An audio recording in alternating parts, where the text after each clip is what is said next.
Everybody loves to play this game, the game of hide and seek, the game of scaring oneself with uncertainty. It is human. It is why we go to the theater or movies and why we read novels. And our so-called real life, seen from the position of the mystic, is a version of the same thing. The mystic is the person who has realized that the game is a game. Picture this. You wake up, and before your feet hit the ground, the mind is already running.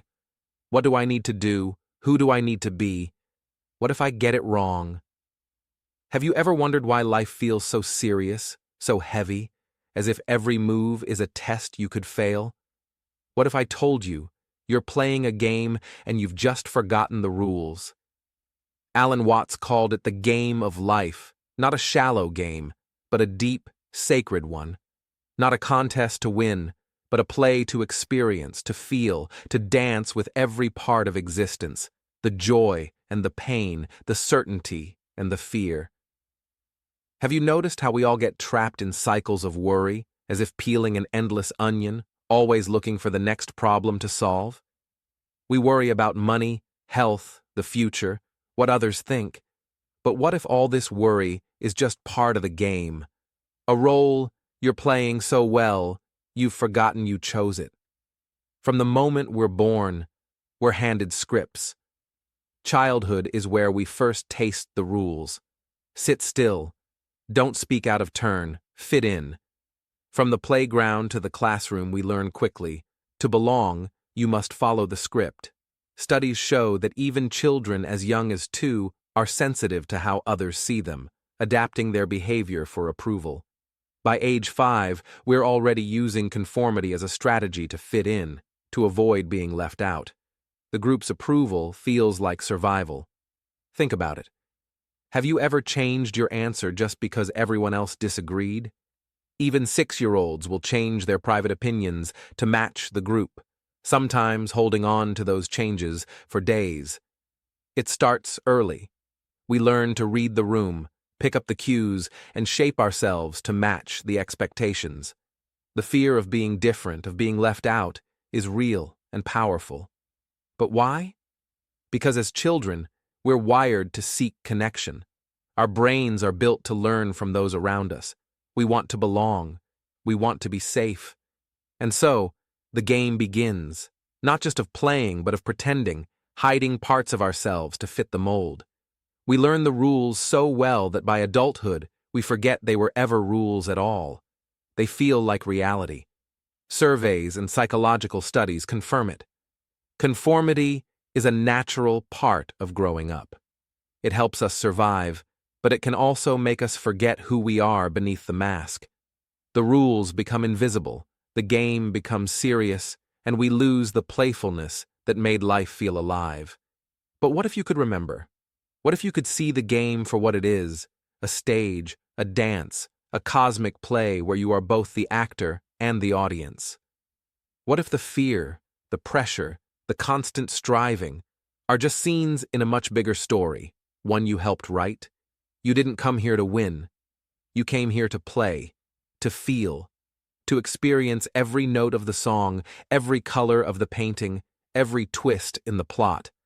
And the first step to hacking the game is to remember you're playing. So, let's look back. Who taught you the rules?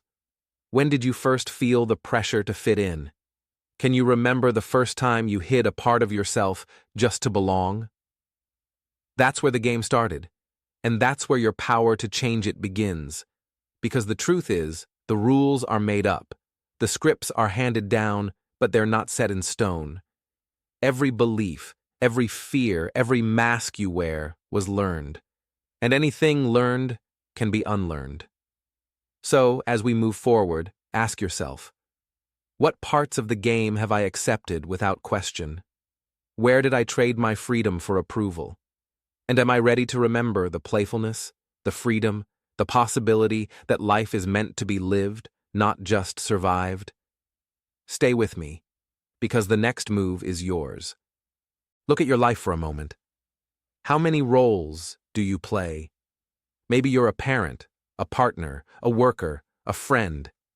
Each role comes with its own script, its own expectations. And somewhere along the way, you start to believe these roles are who you really are. In families, these roles can be so strong they shape your whole identity. Some people become the lost child, the one who fades into the background, believing their needs aren't important. Others take on the hero, the caretaker, the rebel. These patterns can follow you for years, quietly steering your choices. At work and school, the roles multiply. You're expected to be responsible, productive, agreeable.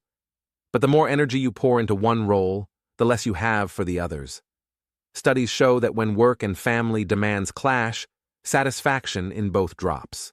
Emotional exhaustion builds, and it spills over into every part of your life. Why do we cling to these roles? Because deep down, we crave certainty. We want to know we're doing it right, that we belong, that we're safe. The need for certainty is universal. It's a way to feel in control, even when life is unpredictable. But this control is often just an illusion. Research shows we tend to overestimate how much we can shape outcomes, especially when we're personally involved. This illusion of control helps protect our self-esteem, but it can also keep us stuck, blaming ourselves for things we can't change. It's like a giant game of hide and seek. You hide parts of yourself to fit the script, to win approval, to avoid rejection. But after years of hiding, you can forget where you put your real self. You become the mask, the role, the script. And then there's the constant comparison. Social media turns life into a never-ending scoreboard. Studies show that when you compare yourself upwards to people who seem more successful, more attractive, more together, your self-esteem drops. You start to feel less than, even if what you're seeing is just a highlight reel. Sometimes these comparisons can boost you, but more often, they leave you feeling behind. Carl Jung called the hidden parts of us the shadow, the traits, desires, and fears we push out of sight to keep our place in the group.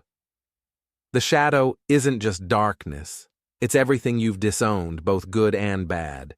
The inner child lives there too, carrying old wounds and forgotten dreams. When you ignore these parts, they don't disappear. They just shape your life from the background. But here's the truth.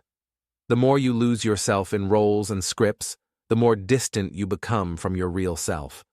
The game of life isn't about perfecting your mask.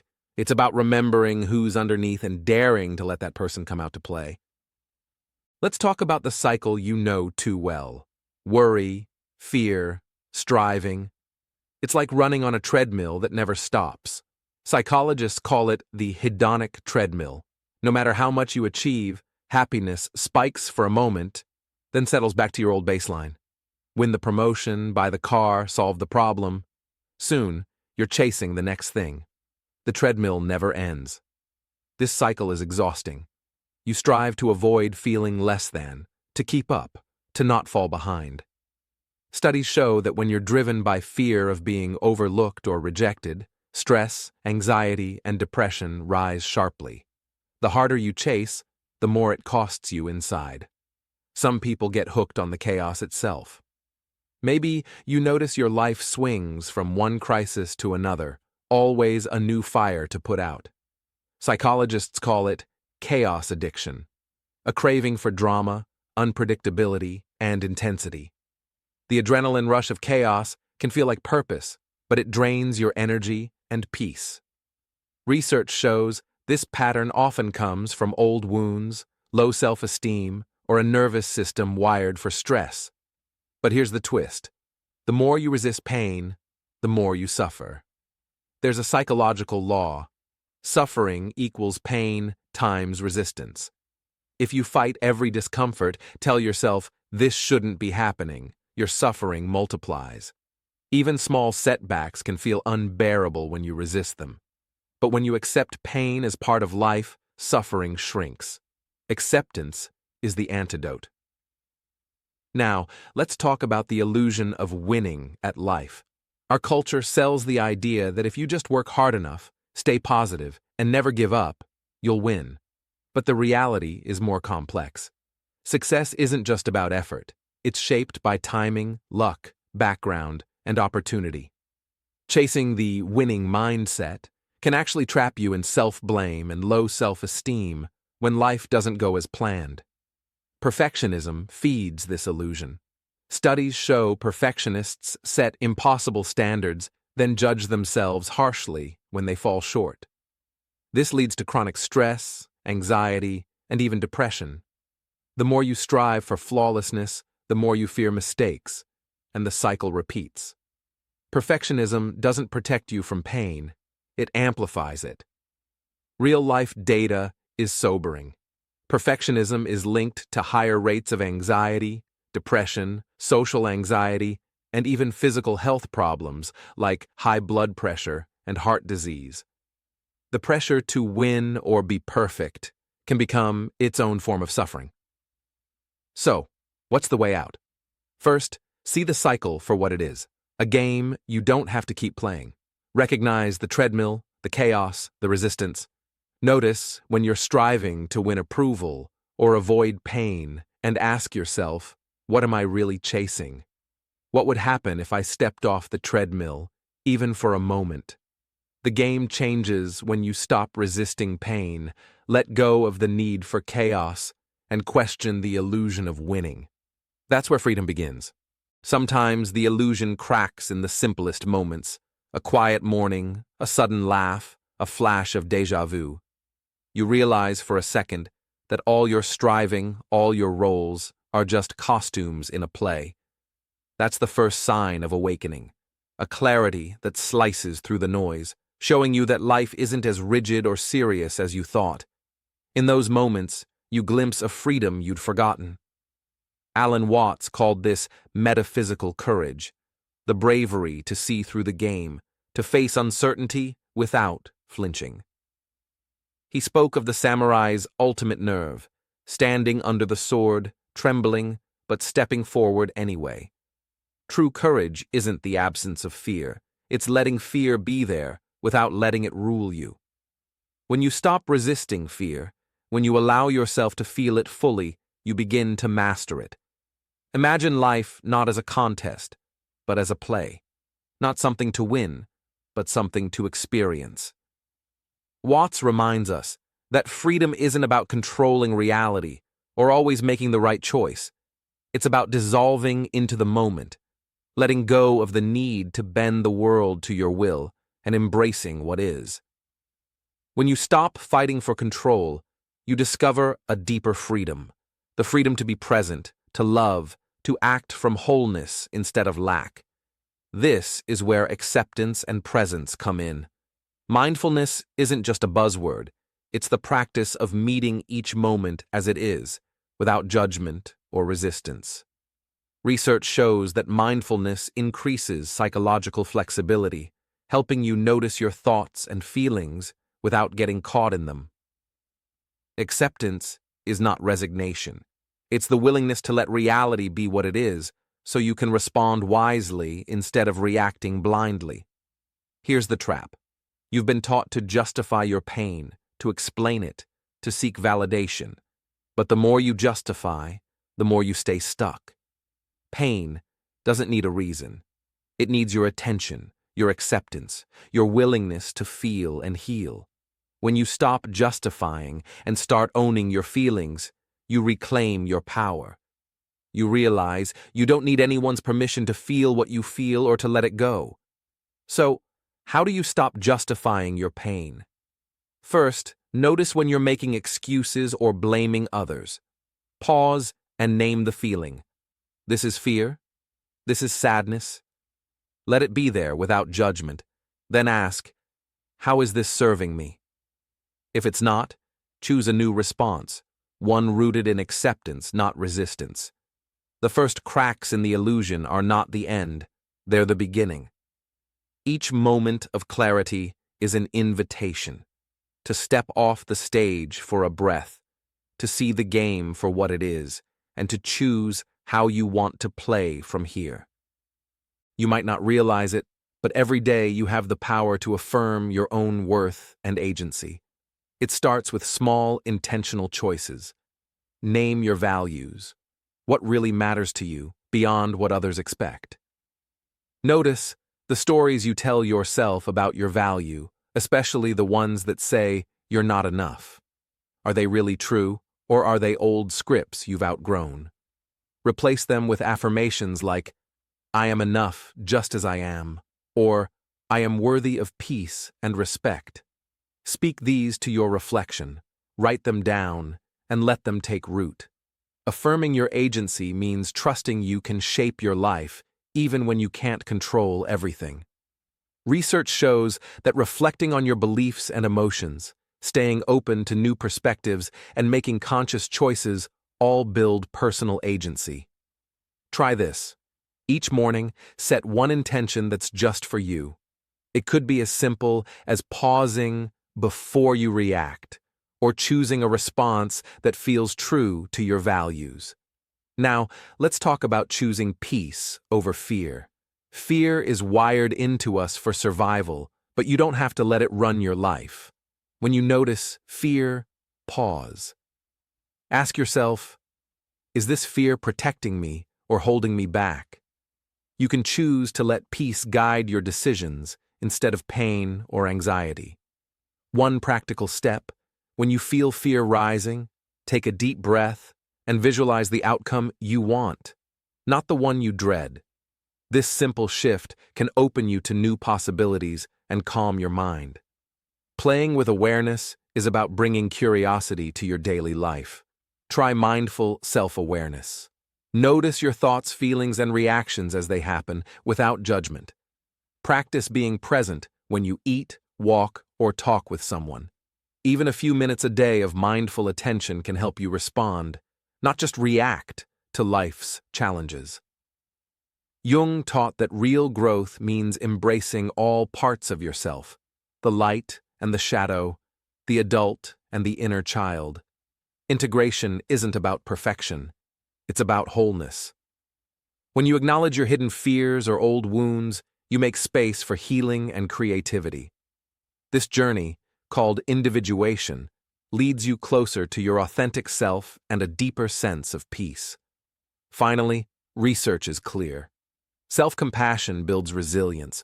When you treat yourself with kindness during setbacks, you bounce back faster and cope better with stress. Self-compassion means speaking to yourself as you would to a dear friend, gently, honestly, and with acceptance. It's not self-indulgence. It's a proven way to boost your well-being and strengthen your ability to face life's storms. Life will always have its ups and downs. That's part of the game. Sometimes you'll win, sometimes you'll lose, sometimes you'll just be standing still, watching the pieces move. The trick isn't to avoid the lows or cling to the highs, but to see them all as moves in the dance. Every setback, every joy, every moment of confusion, it's all part of the play. Perspective is your superpower. You can choose to see life as a battle, or you can see it as a dance, a story, a game you get to play. The same event can break you or build you, depending on how you frame it. When you shift your perspective, you change your experience. That's the real hack. So, what are your final moves? Choose your peace. When stress or fear rises, pause. Ask yourself, what would peace do right now? Then act from that place, even if it's just taking a breath or stepping back for a moment. Affirm your script. Remind yourself daily, I am the author of my story. You can rewrite the old lines, let go of the roles that don't fit, and step into the ones that feel true. Release control. Let go of the need to micromanage every outcome. Trust that you can handle what comes, even if it's not what you expected. Here's your commitment sentence.